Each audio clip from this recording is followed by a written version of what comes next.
Shalom, saya Anto. Saya melayani pekerjaan Tuhan sebagai koordinator ibadah raya. Jadi ceritanya waktu masih muda nih ya. Zaman muda sekitar tahun 1999.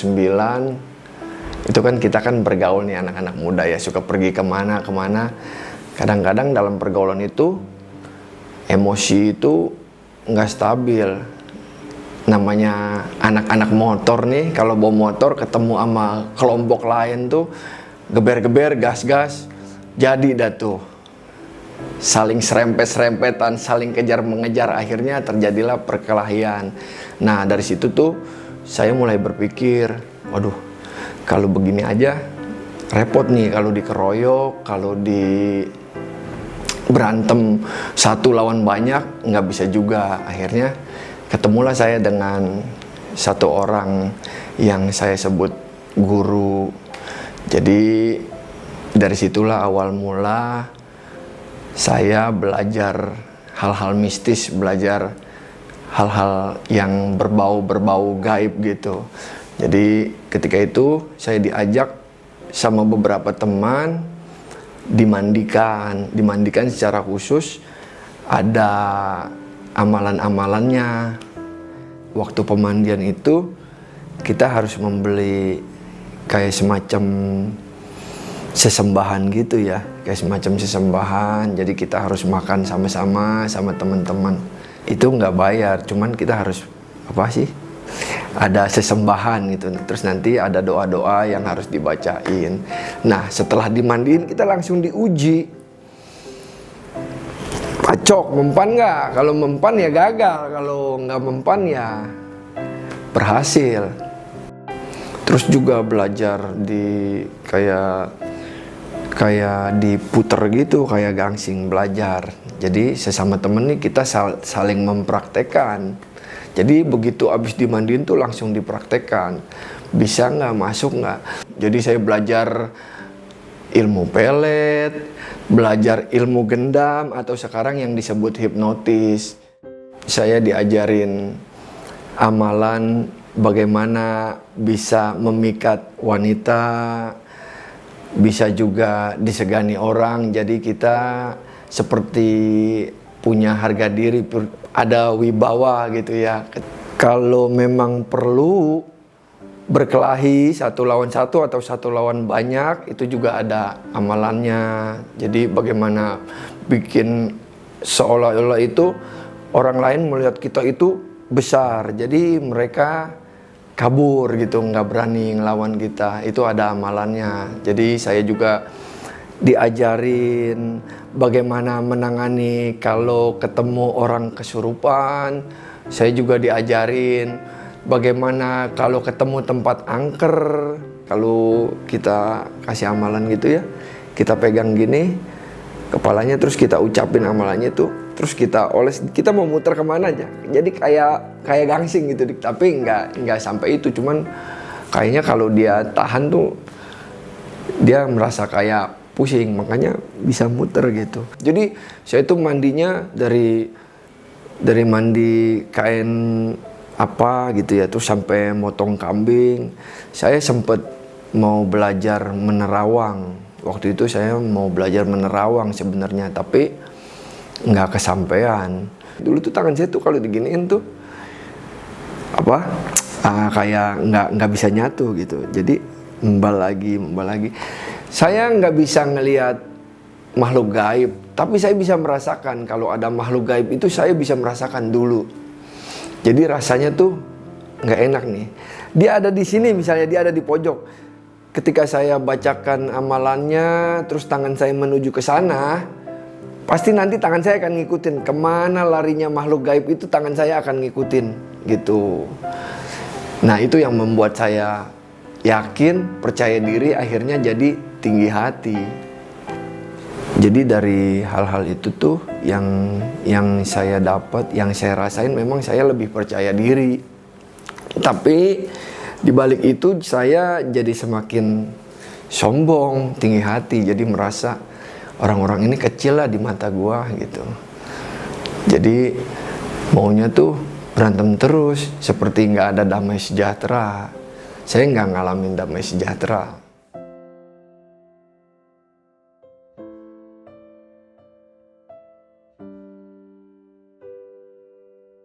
Jadi waktu itu saya kenal sama istri saya, Dik. Saya kenal sama istri saya, pacaran lah kita. Pacaran, akhirnya sampai mau nikah. Jadi saya harus ikut istri saya ke Kristen. Jadi harus masuk Kristen, biar bagaimana caranya. Pertamanya saya nolak, tapi pada akhirnya ya udahlah, oke lah, gua ikutin lah. Nah, pada saat masuk Kristen ini nih, saya masih pegang tuh yang namanya hal-hal mistis gitu, ilmu-ilmu gaib gitu kan. Nah, saya datanglah ke guru saya yang membimbing saya. Saya mohon izin, Pak, karena saya udah masuk Kristen, jadi saya udah nggak mau pakai lagi ini semua. Jadi guru saya juga mengizinkan, ya nggak apa-apa. Tapi guru saya kayak agak nggak ikhlas gitu. Sayang loh, udah sampai tinggal mau belajar menerawang. Tapi ya kalau memang keputusan kamu begitu, ya saya nggak bisa maksa. Nah, saya waktu itu berdoa, Tuhan, saya mohon lembutkan hati ini Tuhan. Saya mau lepaskan hal-hal yang tidak berkenan kepada Tuhan. Saya mau lepaskan. Saya berdoa terus itu bergumul juga, itu berdoanya seperti aduh kayaknya berat banget sih, berat. Jangan gitu. Sayang banget, saya bilang, sayang ini juga yang kuping kiri ini, sayang weh, jangan, kuping kanan udah lepasin aja, lu kan udah kenal Tuhan, itu udah anugerah hidup lu udah ditebus sama Tuhan. Nah, awalnya kan, jadi begini nih awalnya nih, saya kan udah kenal Tuhan, udah Kristen, terus sering ibadah, sering denger khotbah, jadi lama-lama tuh hati terbuka, artinya berarti iman saya bertumbuh nih. Kayaknya gue udah nggak usah lagi megang-megang ilmu begitu, ngapain juga, nggak ada damai sejahtera. Untuk apa lagi ilmu-ilmu begitu? Ya sekarang gue mengandalkan Tuhan aja nih. Begitu. Waktu saya ikut SMS, nah itu ada sesi pelepasan tuh.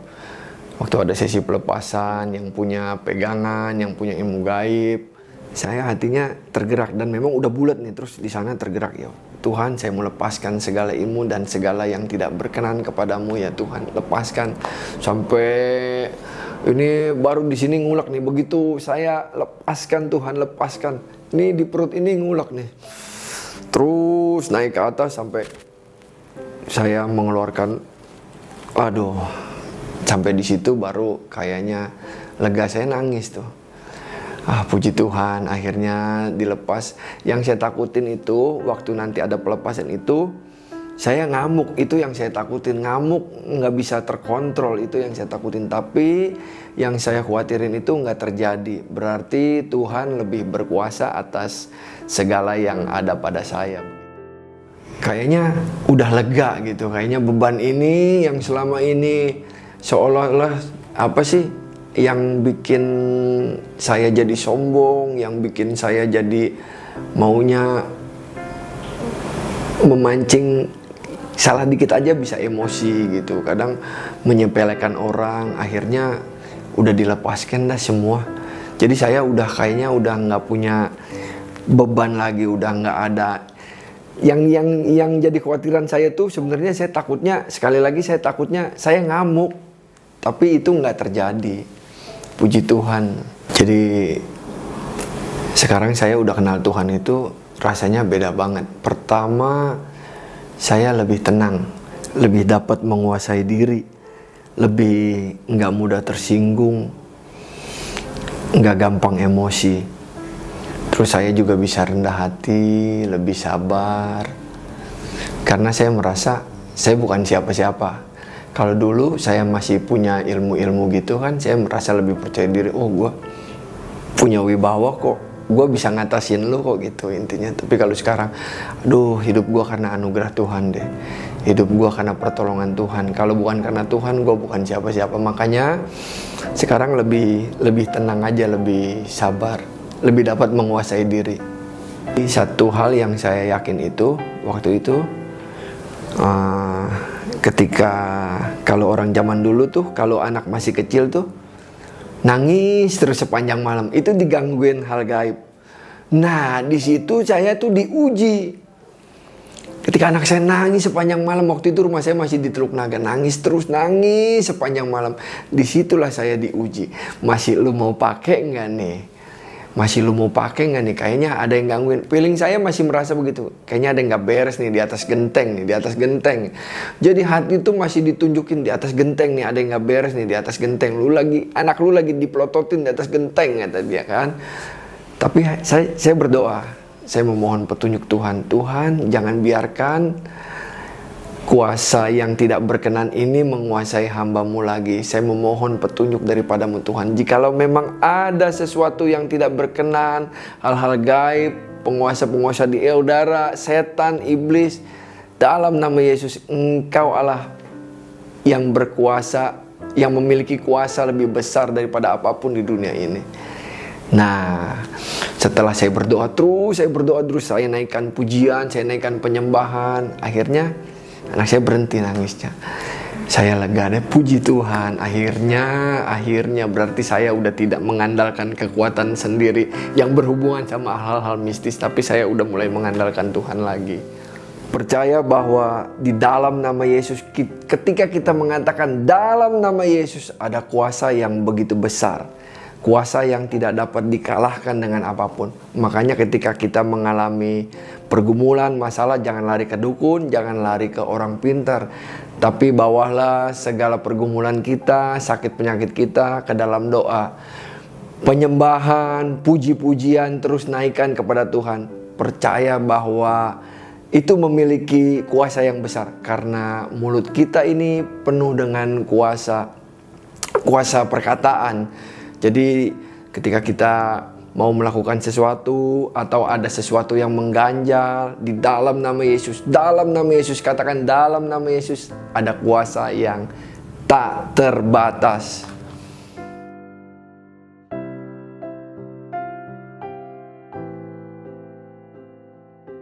Kok Sony itu datang ke saya, Pak Yanto, bantu saya pelayanan apa? Saya nggak bisa nih kok. Pelayanan koordinator ibadah. Oh boleh, soalnya kok saya kan orangnya nggak bisa yang di panggung-panggung gitu. Saya kalau di belakang layar saya mau, kalau koordinator kan kok kerjanya di belakang layar kan. Iya, karena saya grogian. Saya bilang saya nggak bisa kerja di pelayanan kayak jadi singer, jadi WL gitu, saya nggak bisa. Tapi kalau di belakang layar saya mau. Yang ngajak tuh pertama tuh PDP Sony tuh yang memulai mau ngajak saya melayani pekerjaan Tuhan. Saya belajar lebih sabar ketika melayani itu ya, karena kan yang kita hadapin kan bukan 1-2 orang, banyak orang, banyak jemaat dengan berbagai sifat dan karakter. Karena pelayanan saya kan bukan cuma sebagai koordinator ibadah ya kan, karena kan pekerjaan saya juga di kantor sekretariat, kadang-kadang ada yang butuh apa, kadang-kadang ada yang butuh apa, dan jemaat itu berbeda-beda sifat karakternya. Jadi harus saya hadapinnya, oh iya mesti begini, ngadepin yang ini mesti begini gitu. Jadi lebih banyak belajar. Intinya sih belajarnya tentang kesabaran dan kerendahan hati tuh.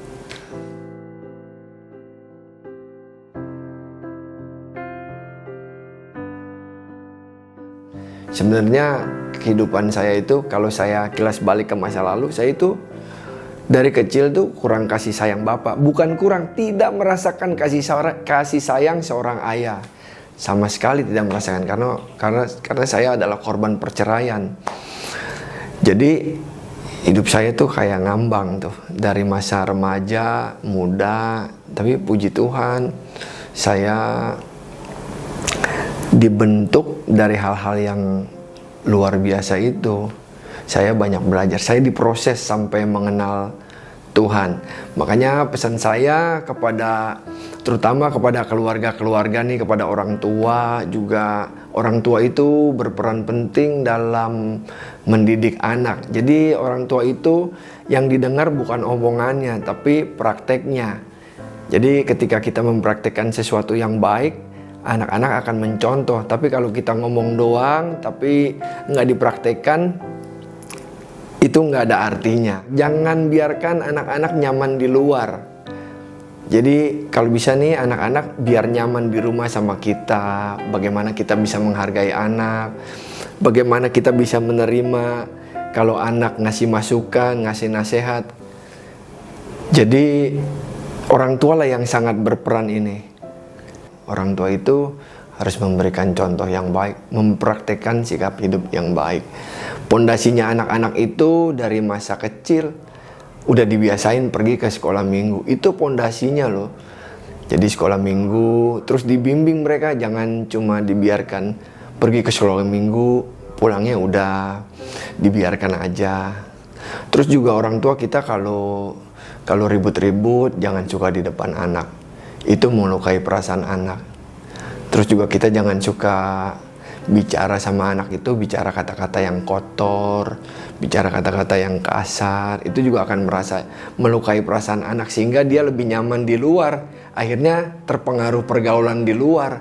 Jadi dia merasa diperhatiin teman di luar, dia mulai terpengaruh pergaulan di luar. Akhirnya dia nggak nyaman lagi di rumah. Nah itu bisa merusak kebiasaan-kebiasaan baik anak, karakter anak jadi nggak bagus.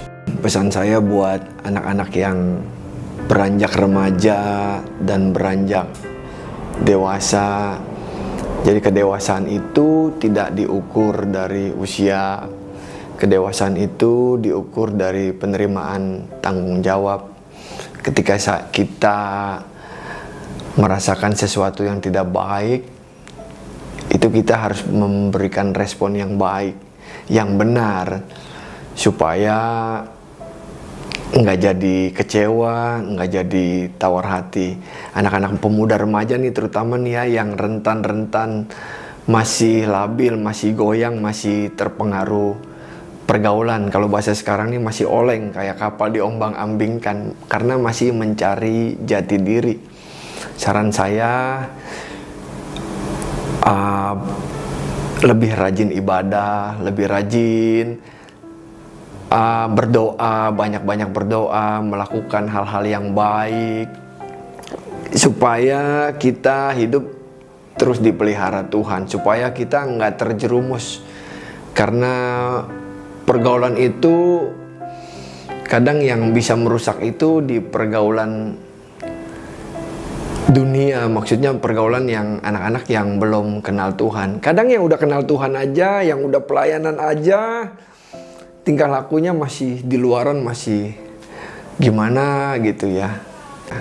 Pesan saya juga buat kita orang-orang Kristen yang udah diselamatkan Tuhan, yang udah kenal Tuhan, tapi masih main-main sama begitu-begituan, yang masih percaya sama yang disebut orang pinter atau dukun. Biasanya tuh kalau orang sakit nggak baik-baik dia pergi ke dukun. Nanti tuh di dukun tuh, di orang pinter dibilang, ini mah makan buatan orang. Iya, karena yang bikin tuh orang, makan buatan orang. Bakmi ayam aja yang bikin orang. Jadi jangan percaya hal-hal mistis-mistis. Percayakanlah segala sesuatu, bawalah segala sesuatu di dalam doa kepada Tuhan. Jadi buat orang-orang yang masih percaya hal-hal mistis, itu semua bohong. Itu semua permainan dukun dan orang-orang pintar. Percayalah Tuhan kita lebih pintar dari para dukun. Percayalah Tuhan kita itu lebih berkuasa. Jadi jangan sekali-kali menduakan Tuhan. Tuhan paling benci, Tuhan paling tidak suka kalau diduakan.